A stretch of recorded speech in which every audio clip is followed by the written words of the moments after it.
आलू ओ देखो सरों ए सरों है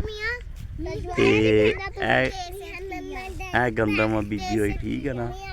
बाकी सारे आलू लगे आलू ओ सामने सूहा लग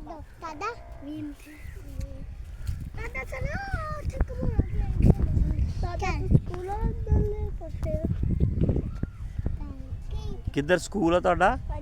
स्कूल किधर तो हुण की छुट्टियां जा रही सारे दियां वाह केड़ा केड़ा स्कूल तू केड़ी क्लास पढ़दा हां बिलाल शकीर मेरा केड़ी क्लास अगे तू केड़ी च आ फाहिम केड़ी क्लास च आ सामने वाली च तू भी कच्ची च पहले भाई पिंडां च हजे भी कच्ची पक्की चलदा पिया हाय 1 प्रैप 2 कोई नहीं कच्ची पक्की चलदा पिया हाँ कच्ची च की जे